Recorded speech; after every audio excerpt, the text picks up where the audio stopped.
First லாங்குவேஜாக இருக்குமோ அந்த language are similar லாங்குவேஜில் தான் நான் கண்டிப்பாக பேசுவேன். அப்படி தான் எனக்கு வரும். ஓகே, எனக்கு தெரியுது புதிய விஷயம் உண்டுன்னு, but still I believe that it's not going to be a big problem. So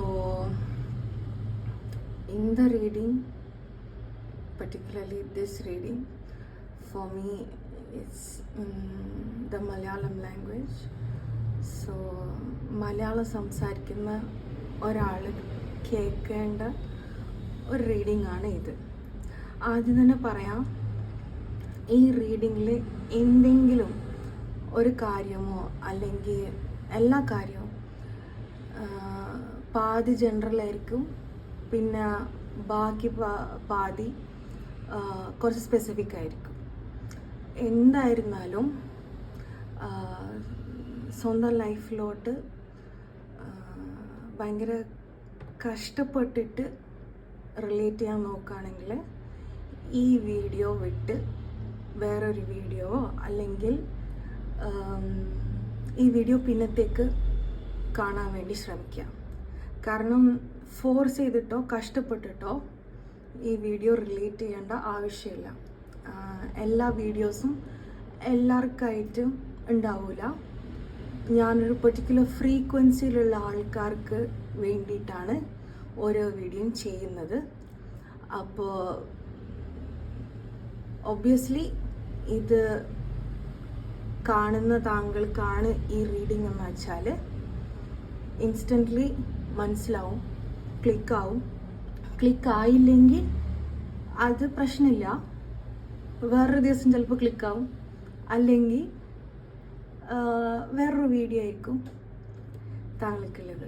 okay, ഇത് ആർക്കാണെന്ന് പറഞ്ഞാൽ ഒരു കൂട്ടം ആൾക്കാർക്കാണ് ഈ ഒരു മെസ്സേജ് ആവശ്യമുള്ള ആൾക്ക് തന്നെയാണ്.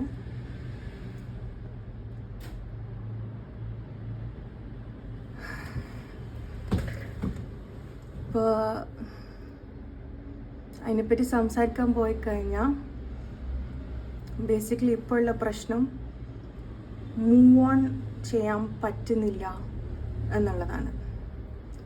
എന്ന് വെച്ചാൽ തനിക്കറിയാം തൻ്റെ ലൈഫിൽ ഒരു ഫാമിലി മെമ്പർ തന്നെയാണ്. ആ ഫാമിലി മെമ്പർ തനിക്കോ തൻ്റെ കുടുംബത്തിനോ ഒരു ഗുണം ചെയ്യുന്നില്ല, ഒരു ബെനിഫിറ്റ് ഇല്ല. ആൾ കാരണം പ്രശ്നങ്ങൾ മാത്രമേ വീട്ടിലുണ്ടാവാറുള്ളൂ. മനസ്സിനറിയാം വിട്ടു പോകണം എന്നുള്ളത്. ഇതിന് മുന്നേ വിട്ടു പോകാൻ പറ്റാത്ത കുറേ കാരണങ്ങളുണ്ടായിരുന്നു. ഫൈനാൻഷ്യൽ ആയിക്കോട്ടെ, അല്ലെങ്കിൽ ഇമോഷണൽ സപ്പോർട്ട് ആയിക്കോട്ടെ, അല്ലെങ്കിൽ ചെയ്തു തീർക്കാനുള്ള കടമകളായിക്കോട്ടെ, അങ്ങനെ കുറേ കാര്യങ്ങളുണ്ടായിരുന്നു. പക്ഷെ ഇപ്പോൾ അതൊന്നും ഇല്ല, എല്ലാം തീർന്നു. ഇപ്പോൾ ഗുഡ് ബൈ മാത്രമേ പറയാനുള്ളൂ. പക്ഷെ അത് പറയാൻ പറ്റുന്നില്ല. കാരണം പഴയ ഓർമ്മകൾ, പഴയ വേദനകൾ, ആ ബന്ധങ്ങൾക്കുള്ള ആഴമുണ്ടല്ലോ, അത് ഭയങ്കരമായിട്ട് നമ്മളെ എഫക്റ്റ് ചെയ്തിട്ടുണ്ട്. കാരണം ഞാൻ ഈ പറയുന്നത് കുട്ടിക്കാലം തൊട്ട് നമുക്ക് അറിയുന്ന ഒരാളെ പറ്റിയാണ്. പക്ഷേ അയാൾ നമുക്ക് നല്ലതൊന്നും ചെയ്തു തന്നിട്ടില്ല. ഒരുപാട് കഷ്ടങ്ങൾ തന്നിട്ടുണ്ട്, ഒരുപാട് വഴക്ക് പറഞ്ഞിട്ടുണ്ട്, ഒരുപാട് ചിലപ്പോൾ അബ്യൂസും ഉണ്ടായിട്ടുണ്ടാവാം, പറയാൻ പറ്റില്ല. പക്ഷെ അതൊക്കെ സ്നേഹം കൊണ്ടാണെന്ന് വിചാരിച്ച് സമാധാനിച്ചാണ് മനസ്സ് തന്നെ സമാധാനിപ്പിച്ചിട്ടാണ് ഇത്രയും കാലം മുന്നോട്ട് പോയത്. പക്ഷെ ഈ മെസ്സേജ് ശരിക്കും പറഞ്ഞാൽ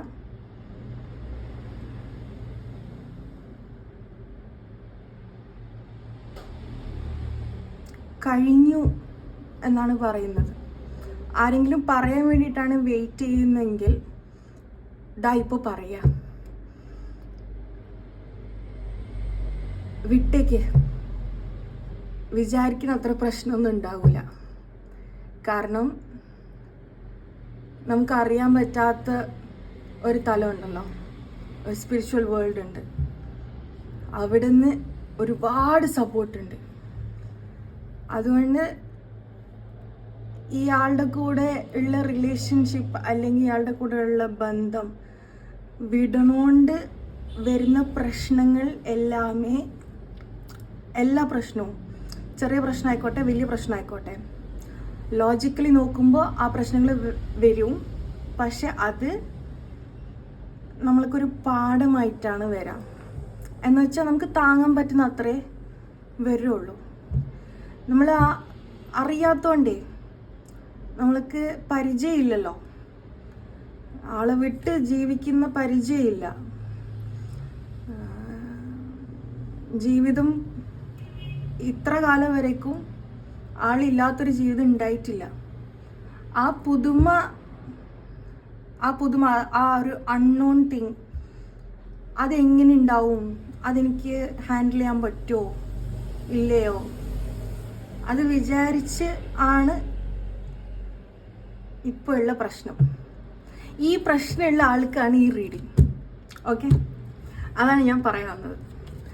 ലാംഗ്വേജിൽ കുറച്ച് പ്രശ്നം ഉണ്ടാകും. കാരണം ഞാൻ റീഡിങ് അനുസരിച്ചിട്ടാണ് എനിക്ക് ലാംഗ്വേജ് വരുന്നത്. അതുകൊണ്ട് ചിലപ്പോൾ നമ്മൾ തമിഴ് സംസാരിക്കുന്ന ആളായിരിക്കും, പറയാൻ പറ്റില്ല. പക്ഷെ മലയാളം മനസ്സിലാവുന്ന ആളായിരിക്കും, അല്ലെങ്കിൽ തന്നെ മലയാളിയായിരിക്കും, അറിയില്ല. എങ്ങനെയാണെങ്കിലും മലയാളത്തിലാണ് ഇത് പറയേണ്ടത് എന്ന് മാത്രമേ എനിക്കറിയാം. Okay, right. ഇപ്പോൾ ഞാൻ അടുത്ത് നോക്കാൻ പോകുന്ന കാർഡ് എന്താന്ന് വെച്ചാൽ, ഇപ്പോൾ പ്രശ്നം എന്താണെന്ന് നമുക്കറിയാം. ഓക്കെ, ഓൾറെഡി തിന്നിട്ടുണ്ട്. പ്രശ്നം എന്താണെന്ന് നമുക്കറിയാം. അതിപ്പോൾ എങ്ങനെയാണ് അത് മുന്നോട്ട് കൊണ്ടുപോവുക എന്നുള്ളതാണ് വിഷയം.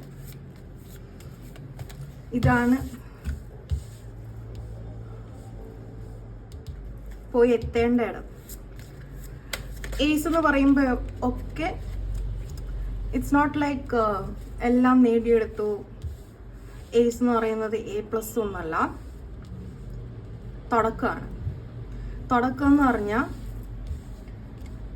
എന്തിൻ്റെ തുടക്കം? പെൻറ്റക്കിൾസ് എന്ന് പറയുന്നത് നമ്മുടെ ജോലി, നമ്മൾ സമ്പാദിക്കുന്ന കാര്യമായിക്കോട്ടെ, സ്റ്റെബിലിറ്റി ആയിക്കോട്ടെ, നമ്മുടെ ദൈനംദിന ജീവിതം, ഡെയിലി ജീവിതം പോവാൻ ആവശ്യമുള്ള കാര്യങ്ങൾ,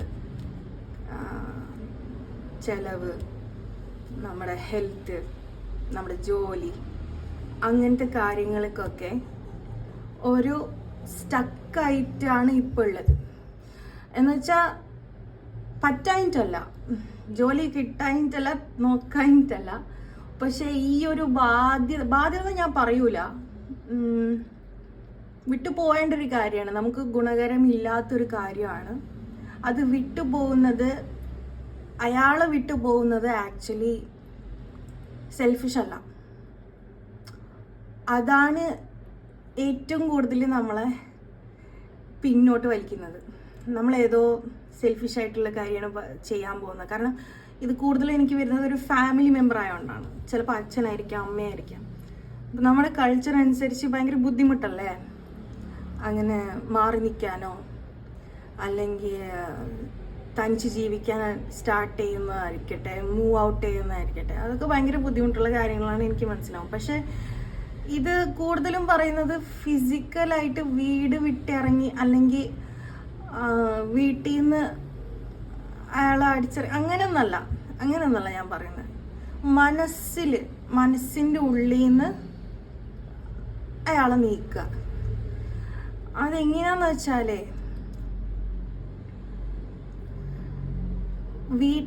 ഉള്ളിൽ തന്നെയുള്ള ആളാണെങ്കിൽ എന്ത് വിചാരിച്ചോട്ടെ, വീട്ടുകാരെന്ത് വിചാരിച്ചോട്ടെ, നാട്ടുകാരെന്ത് വിചാരിച്ചോട്ടെ, ശ്രമിക്കുക, നോ കോണ്ടാക്ട് ഇരിക്കാൻ ശ്രമിക്കുക.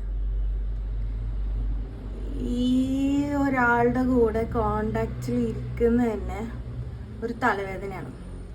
എങ്ങനെ സംസാരിക്കാൻ നോക്കിയാലും, എങ്ങനെ മനസ്സിലാക്കാൻ നോക്കിയാലും ചുറ്റി ചുറ്റി ലാസ്റ്റ് അത് എങ്ങോട്ടാ വരിക? അത് നമ്മുടെ തെറ്റായിപ്പോയി. നമ്മളാണ് റോങ് ആയിട്ട് വിചാരിച്ചത്, നമ്മളാണ് തെറ്റിദ്ധരിച്ചത്. ആ ഒരു സ്റ്റേജിലേക്ക് വരും. അത് ആളുടെ കഴിവായിക്കോട്ടെ, ആളുടെ പേഴ്സണാലിറ്റി ആയിക്കോട്ടെ, എന്തോ ആയിക്കോട്ടെ. പക്ഷെ ഇത് ഒരു ലിമിറ്റ് ഉണ്ടല്ലോ നമുക്ക്, മനസ്സിലായോ? എല്ലാത്തിലും നമുക്കൊരു ലിമിറ്റ് ഉണ്ട്. നമ്മൾ പിന്നെയും നമ്മൾ തെറ്റ് ചെയ്തു, നമ്മളാണ് തെറ്റിദ്ധരിച്ചത്, നമ്മുടെ മേലാണ് തെറ്റ് എന്നുള്ളത് ഒരു വിധത്തിലൊരു ഗ്യാസ് ലൈറ്റിംഗ് ആണ്. അത് നമുക്ക് വലിയൊരു ഇമോഷണൽ ബേർഡൻ ക്രിയേറ്റ് ചെയ്യും. നമ്മുടെ സെൽഫ് കോൺഫിഡൻസ് അത് തകർക്കും. അപ്പോൾ ഇതിൻ്റെ ഒരു ഈ ഏസ് ഓഫ് പെൻറ്റക്കിൾസ് എന്ന് പറയുന്ന സ്റ്റാർട്ടിങ് വേണമെങ്കിൽ തീർച്ചയായിട്ടും ഈ ഞാൻ പറഞ്ഞ ആളില്ലേ, നമ്മളെ ഹേർട്ട് ചെയ്യുന്ന ആൾ, നമ്മളെ വീട്ടിലുള്ള നമ്മളെ ഹേർട്ട് ചെയ്യുന്ന ആ ഒരാളെ മനസ്സിൽ നിന്ന് മാറ്റേണ്ടി വരും, മുഴുവനായിട്ട് മാറ്റേണ്ടി വരും. കാരണം പറഞ്ഞു വരാണെങ്കിൽ ആക്ച്വലി ഒരു ഘട്ടം ഒരു ലിമിറ്റ് വരയ്ക്കും ഓൾറെഡി വന്നിട്ടുണ്ട്, നമ്മൾ അകന്നിട്ടുണ്ട്. ഓക്കെ, നമ്മൾ വെളിയിൽ പറഞ്ഞില്ലെങ്കിലും ആക്ച്വലി ഇത് ഓരോ പ്രാവശ്യവും ഓരോ വഴക്കുണ്ടാവുമ്പോഴും ഓരോ പ്രാവശ്യം നമ്മൾക്ക് സംസാരിച്ചിട്ട് കാര്യമില്ല അങ്ങനത്തെ ഒരു കാര്യം വരുമ്പോഴും നമ്മൾ കുറച്ചായിട്ട് നമ്മാവുകയാണ് ചെയ്യുന്നത്. നമുക്ക് ഫീലിങ്സ് കുറയും, നമുക്കൊന്നും തോന്നൂല. പിന്നെ പോയി കഴിഞ്ഞിട്ട് ഇപ്പോൾ എന്താ അവസ്ഥ എന്ന് വെച്ചാൽ, പറഞ്ഞോട്ടെ എനിക്ക് വേദനയില്ല എന്നുള്ളതുണ്ട്. പക്ഷെ അത് സത്യമല്ല. തനിച്ചിരിക്കുമ്പോൾ അറ്റ്ലീസ്റ്റ് കുറച്ച് കരയാൻ പറ്റുന്നുണ്ടായിരുന്നു. ഇപ്പം അതുകൂടെ പറ്റുന്നില്ല. കാരണം ഫീൽ ആവുന്നില്ല. നമ്മുടെ സോള് നമ്മൾ തന്നെ പ്രൊട്ടക്റ്റ് ചെയ്യാനാണ് ചെയ്യുന്നത്. ഒരു ഡിഫെൻസ് മെക്കാനിസമാണ്. ഈ ഒരു ഘട്ടത്തിൽ എനിക്ക് പറയാനുള്ളതല്ല, തൻ്റെ ഹയർ സെൽഫ് തന്നോട് പറയുന്നതാണ്. It's your higher self talking to you, telling you enough is enough. മതി. ഈ നാടകവും ഈ ആക്ടിങ്ങും ഈ സമാധാന പറച്ചിലും ഈ വഴക്കൊക്കെ മതി. കാരണം പഠിക്കാനുള്ളതൊക്കെ പഠിച്ചു. അതൊക്കെ റിഗ്രറ്റ് ചെയ്യാനോ അതൊക്കെ ഇല്ലാണ്ടിരുന്നാൽ ലൈഫ് അടിപൊളിയായിട്ടുണ്ടാവും എന്നൊന്നും ഞാൻ പറയില്ല. അങ്ങനത്തെ ഒരാൾ ലൈഫിൽ ഉണ്ടായതുകൊണ്ടാണ് കുറേയൊക്കെ ലൈഫ് സ്കിൽസ് നമ്മൾ പഠിച്ചെടുത്തത്. ഇതുവരേക്കും നമ്മൾ സ്ട്രോങ് ആയത്, മെൻ്റലി സ്ട്രോങ് ആയത് എല്ലാം ഓക്കെയാണ്. പക്ഷെ അതിൻ്റെ ആവശ്യം ഇപ്പോൾ കഴിഞ്ഞു. പഠിക്കേണ്ടതൊക്കെ അറിയേണ്ടതൊക്കെ അറിഞ്ഞു കഴിഞ്ഞു. ഇനി ആ ഒരാളിൽ നിന്ന് ഒന്നും നമുക്ക് കിട്ടാനില്ല. നമ്മൾ കൊടുത്തോണ്ടേയിരിക്കുകയാണ്. എത്ര വരേക്കാണ് നമ്മൾ കൊടുക്കുക?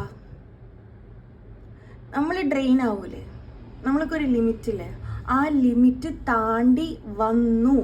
ആ ലിമിറ്റൊക്കെ താണ്ടി വന്നു എന്നുള്ളതാണ് തൻ്റെ ഹയർ സെൽഫ് തന്നോട് ഇപ്പോൾ പറയാൻ നോക്കുന്നത്. ഇത് പറയാൻ പറ്റാത്തത്, ഇത് തോന്നാത്തത് ചിലപ്പോൾ തോന്നാതെ ഇരിക്കാം. കാരണം എന്താ? അത്രയ്ക്കും നമ്മായിട്ട്, അത്രയ്ക്കും ബ്ലോക്കായിട്ടാണ് ഉള്ളത് ഉള്ളിൽ.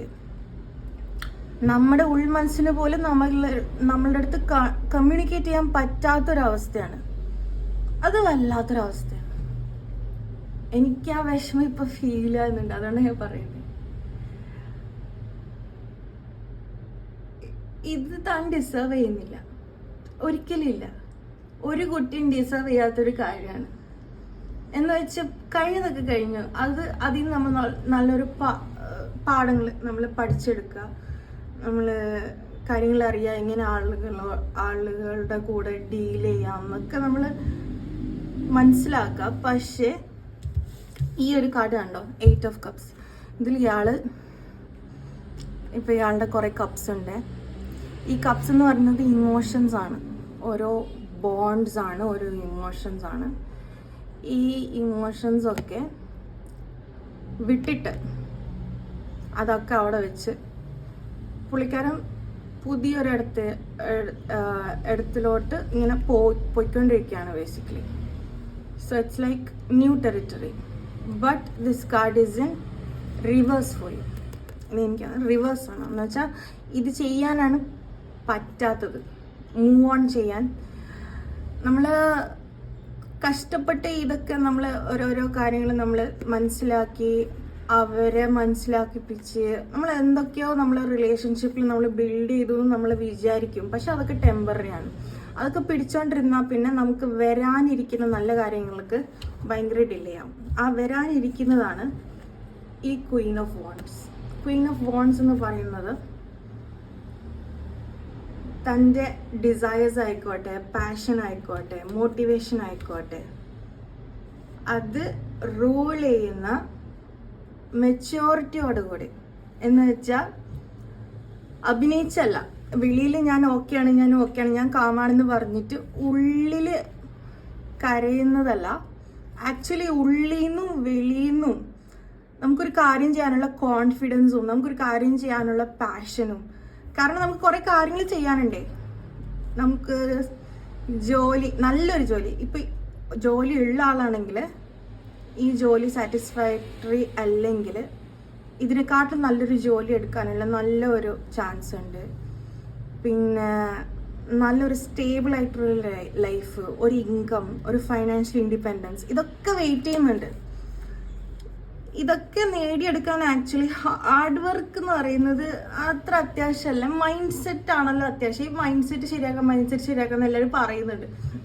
Okay, hard work mind set, smart work mind set എന്നൊക്കെ പറയുന്നുണ്ട്. പക്ഷെ അത് പറയുന്നത്ര എളുപ്പമല്ലല്ലോ.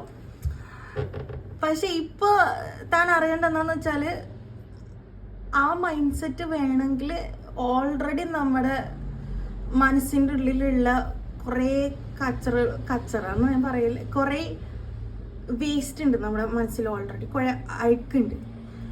അതൊക്കെ മാറ്റി നീക്കിയാലേ നമുക്കൊരു സ്പേസ് ഉണ്ടാവുള്ളൂ പുതിയതായിട്ട് എന്തെങ്കിലും നമുക്ക് ഫിൽ ചെയ്യാൻ വേണ്ടിയിട്ടേ. കാരണം തൻ്റെ ഇപ്പോൾ കപ്പ് എന്ന് പറയുന്നത് മനസ്സൊരു കപ്പായിട്ട് ആലോചിക്കുക. ആ കപ്പ് ഫിൽഡാണ്. നല്ല കാര്യങ്ങളോ അല്ലെങ്കിൽ മോശമായിട്ടുള്ള കാര്യങ്ങളോ എന്തോ ഇമോഷൻസും നീഡ്സും ബോണ്ട്സും ആയിട്ട് ഫില്ലായിട്ടുള്ളത്. ആ കപ്പ് ഫുള്ള് ഫില്ലായിരിക്കുമ്പോൾ ഇരിക്കുമ്പോൾ പുതിയതായിട്ടുള്ളൊരു കാര്യം എങ്ങനെയാണ് അതിലോട്ട് ഫിൽ ചെയ്യുക? ഓവർഫ്ലോ അല്ല ആവുള്ളൂ. ആദ്യം തൻ്റെ കപ്പ് കാലിയാക്കണതിന് ഉള്ള ഓൾറെഡി നിറച്ച് വെച്ചിരിക്കുന്ന കപ്സൊക്കെ വിട്ടിട്ട് പുതിയൊരു സ്ഥലത്തേക്ക് പുതിയൊരു കാര്യം നേടിയെടുക്കാൻ പോകണം. ഇത് ജസ്റ്റ് മനസ്സിൽ വെച്ചാൽ മതി. ഇന്ന് തന്നെ അല്ല നോ കോണ്ടാക്ട് എന്നൊന്നും ഞാൻ പറയില്ല. ബട്ട് ഇങ്ങോട്ടാണ് പോവേണ്ടത്. ഇതാണ് ഗോൾ. ഈ മാസത്തിനുള്ളിലോ അടുത്ത വർഷം സ്റ്റാർട്ട് ചെയ്യുന്ന 1-2 മാസത്തിനുള്ളിലോ തീർച്ചയായിട്ടും അയാളിൽ നിന്ന് വിട്ടുപോകാനുള്ള മനഃശക്തിയും മനധൈര്യവും എല്ലാ സപ്പോർട്ടും തീർച്ചയായിട്ടും ഉണ്ടാവും. അതിലൊരു ഡൗട്ടും ഇല്ല. ഈ ഒരു മെസ്സേജ് കണക്റ്റ് ആവാത്ത ആരെങ്കിലും ഉണ്ടെങ്കിൽ തീർച്ചയായിട്ടും ഇതൊന്നും ഉൾക്കൊള്ളേണ്ട ആവശ്യമില്ല. ഇത് കണക്റ്റ് ആവുന്ന ആൾക്കാരുണ്ട്. ആ ആൾക്കാർക്ക് വേണ്ടിയിട്ടാണിത്. I hope this helps.